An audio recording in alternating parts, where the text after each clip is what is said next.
Indian share market কখনো বেশি দিনের জন্য নিচে পড়ে থাকবে না। এটা যদি আমরা একটু পেছনে গিয়ে চেক করি, যেমন এখানে মার্কেটে ফল হয়েছিল কত পার্সেন্ট? 7% এর কাছে, আবার বাউন্স ব্যাক করেছে। এখানে ফল হয়েছিল মার্কেটে 10% এর মতো, বাউন্স ব্যাক করেছে।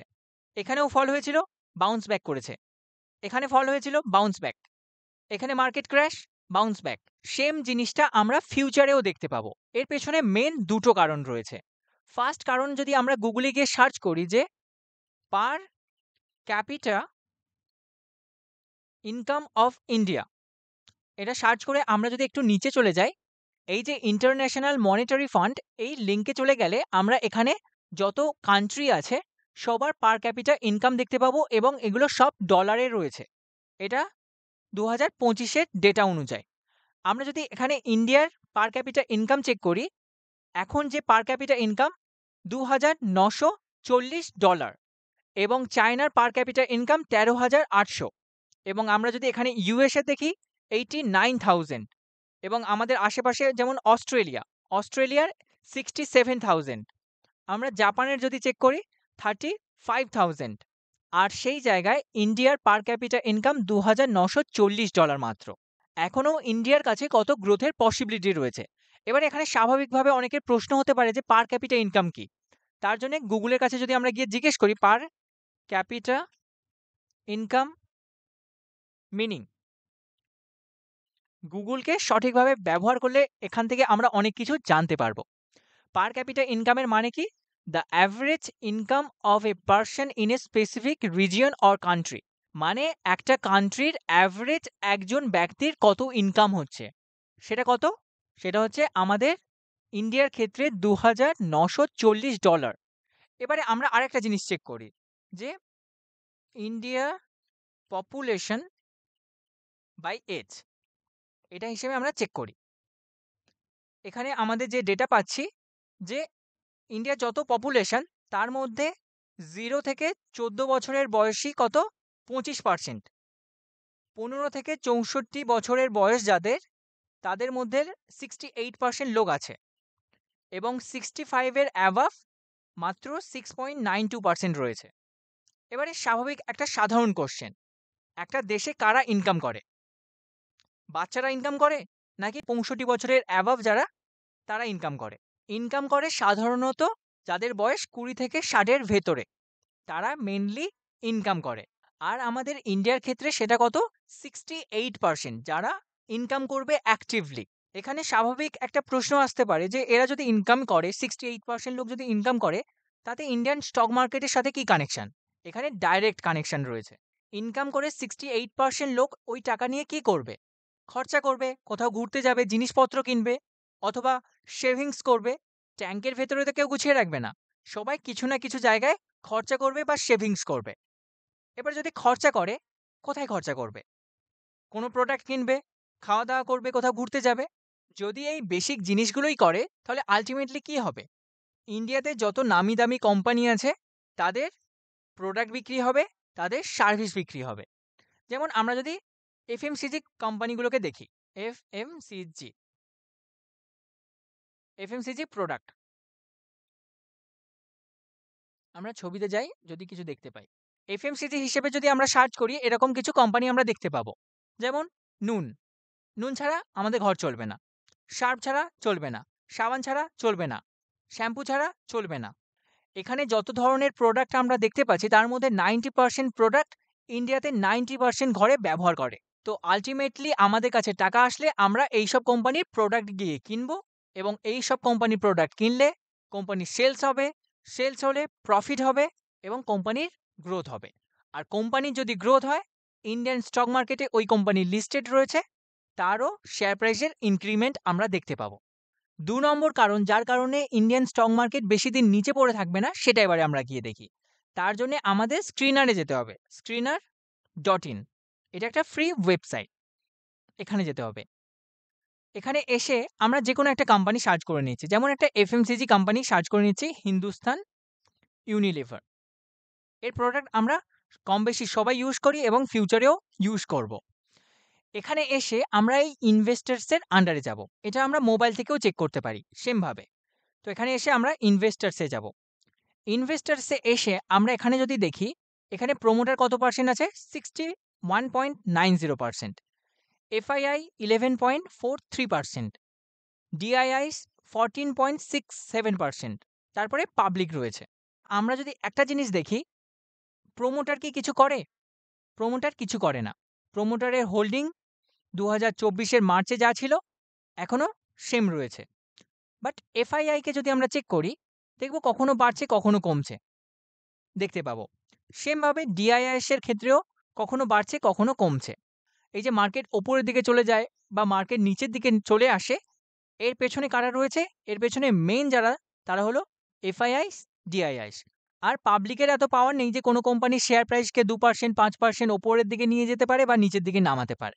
এখানে যে মেইন পাওয়ার আছে সেটা হলো এফআইআইস, মানে ফরেন ইনস্টিটিউশন, এবং ডিআইআইস, ডোমেস্টিক ইনস্টিটিউশন, এদের কাছে। এবারে আমরা যদি গিয়ে চেক করি যে সেপ্টেম্বর 2024-এ এফআইআইএস এর কত হোল্ডিং ছিল? 12.17%। আমরা এবারে হিন্দুস্তান ইউনিলিভার এর চার্টটা ওপেন করি। হিন্দুস্তান ইউনিলিভার সেপ্টেম্বর কোয়ার্টারটাকে আমরা আইডেন্টিফাই করি। সেপ্টেম্বর মান্থ আমাদের কোথায়? 2024-এ সেপ্টেম্বর এখানে। এখানে হচ্ছে সেপ্টেম্বর মান্থ। এখানে এফআইআইএস এর যে হোল্ডিং ছিল সেটা কত? 12.17%। আর এখন ডিসেম্বর লাস্ট যে কোয়ার্টার বেরিয়েছে 2024-এ, সেখানে এফআইআইএস এর যে হোল্ডিং সেটা একটু সামান্য কমেছে। আমরা যদি ম্যাক্সিমাম 1%ও ধরে চলি, 1% কমেছে। তো এখানে ডিসেম্বর কোয়ার্টার কোথায়? ডিসেম্বর, এটা হচ্ছে ডিসেম্বর কোয়ার্টারে এই সময় রেজাল্ট বেরিয়েছে। আর তার মাঝে মার্কেট এখান থেকে এখানে এসেছে। এবারে আমরা যদি একটা জিনিস চেক করি যে এখানে যাদের হোল্ডিং 12% ছিল, এখানে 12% ছিল, তারা মাত্র 1% বিক্রি করে বেরোতে পেরেছে। ম্যাক্সিমাম আমরা ধরে নিচ্ছি 1% ডিসেম্বর 24-এর কোয়ার্টারে। আর তার ফলে কি হয়েছে? শেয়ার প্রাইস 22% নিচে চলে এসেছে। এর মানে কি? আল্টিমেটলি ওদের প্রফিট কমলো। জিনিসটা ক্লিয়ার হলো কি? এখানে যখন হোল্ডিং ছিল এদের 12%, 12.17%, তখন শেয়ার প্রাইস চলছিল 3000-এর কাছে। আর এখন যখন হোল্ডিং 11.43, এদের একটু 1% বেরিয়ে গেছে মাত্র, তার কারণে শেয়ার প্রাইস কোথায় চলে এসেছে? 2300। এখানে প্রায় 700 টাকার মতো লস হলো আল্টিমেটলি, যেখানে কেবলমাত্র 1% বিক্রি করেছে। মানে এফআইআইস তার মাত্র 1% বিক্রি করেছে, আর তার ফলে তাদের 700 টাকা করে লস হয়ে গেছে। এবারে আমরা যদি ডিআইআইএসকে চেক করি, ডিআইআইএস এর হোল্ডিং কত ছিল? 14.13।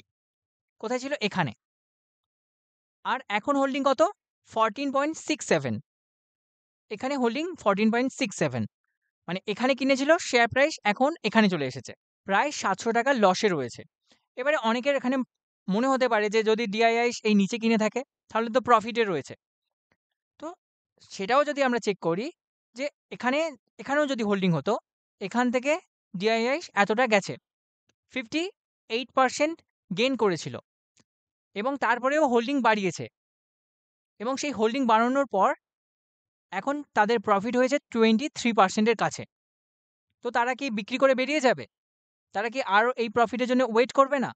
নাকি রিটেল পাবলিকের মতো বলবে যে স্টক মার্কেট জুয়া, এখানে কেবল লস হয়, স্টক মার্কেটে ক্র্যাশ হচ্ছে, আমি এক্সিট করলাম?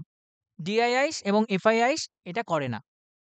তার পরিবর্তে কি করে? তারা ওয়েট করে। এবং ডিআইআইস এবং এফআইআইএস এর কাছে এমন পাওয়ার রয়েছে, তারা চাইলে স্টক মার্কেটকে ওপরের দিকে নিয়ে যেতে পারে। এদের কাছে সব রকমের পাওয়ার রয়েছে।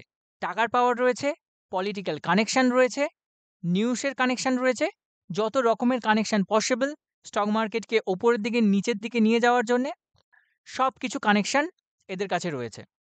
তো এরা কখনো নিজের লসকে বেশি দিনের জন্য সহ্য করবে না। স্টক মার্কেটকে নিচের দিকে নিয়ে আসবে, বাট বেশি দিন নিচে রাখবে না। কেন নিচে নিয়ে আসবে? সস্তায় কেনার জন্যে। যদি কোনো জিনিসের আমাদের হাতে পাওয়ার থাকে যে সস্তায় কেনার, তাহলে আমরা কি বেশি দামে কিনবো নাকি সস্তায় কিনবো? আমরা সবসময় চেষ্টা করব কম দামে কেনার। তো এই এফআইআই এবং ডিআইআইএস এর কাছে এই পাওয়ারটা রয়েছে। তারা চাইলে স্টক মার্কেটকে ওপরের দিকে নিয়ে যেতে পারে, আর তারা চাইলে স্টক মার্কেটকে নিচের দিকে নিয়ে যেতে পারে। কিন্তু তাদের প্রফিট কোথায়? স্টক মার্কেটকে বেশি দিন নিচে রাখলে? না। তাদের প্রফিট হবে স্টক মার্কেটকে যদি ওপরের দিকে নিয়ে যাওয়া যায়, তখনই তাদের প্রফিট হবে।